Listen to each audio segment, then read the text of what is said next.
everyone, and welcome back to another coding challenge to practice your coding skills. In this video, we're going to solve the Finders Keepers challenge from freeCodeCamp's basic algorithm scripting set of challenges. This is a challenge description, and we're going to break it down into the input and the output and how we can implement it. So let's begin.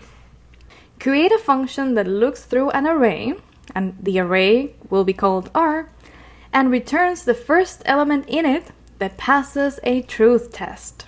This means that given an element x, the truth test is passed if the function applied to that element, if we pass that element as an argument, is true.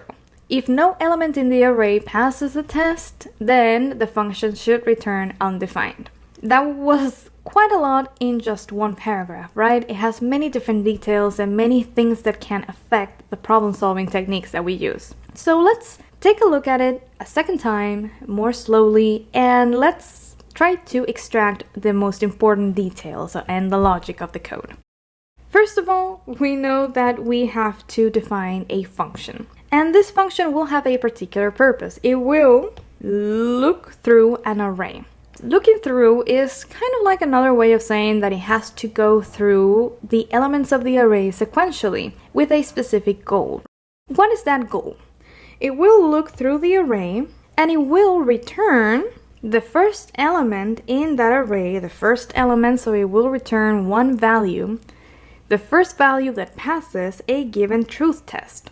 This term might be new to you, truth test, right? What is a truth test? Well, basically a truth test is a test that we apply to some value. And we are doing that with this function. At some point during the execution of our program, we're going to call the function that we have over here, and we're going to call it passing as the argument the current element of the array that we are analyzing.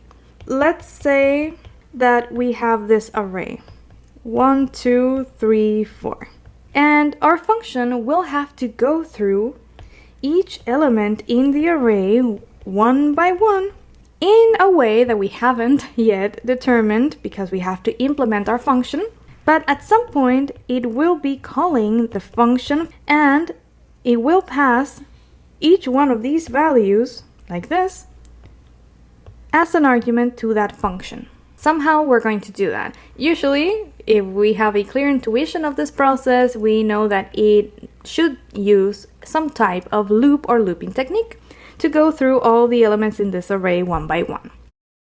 And after this function, which is another function different from the one that we're implementing, we're just going to take this function as an argument and we're going to use it.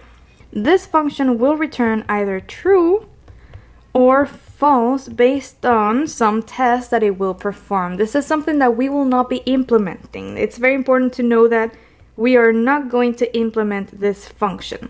We're just going to use it.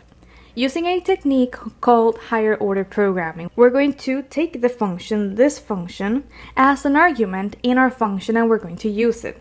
And this function is going to return either true or false. If it returns true, then that is the element that we're going to return, and the process ends. But if no element passes the test and we go through the entire array, we reach the end, then we have to return undefined. And that is the default return value in JavaScript.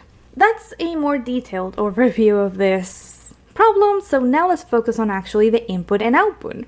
First of all, we know that we're going to take the array as an input. We need to know the sequence that we're going to be looping through to find that item over here. And we also need to take the function as an argument. A truth test is telling us that it could be any truth test. So we will be customizing that, and the only way to customize the truth test to handle any truth test that we need would be to take the function as an argument. So we will be taking that as an input. And these are the characteristics of that function based on the description. It will take an element from the array as an argument because we have that exactly over here. We are passing x, the element, as the argument over here. And it will return either true or false for the truth test. Those are the characteristics of the function that we are going to be taking as an input.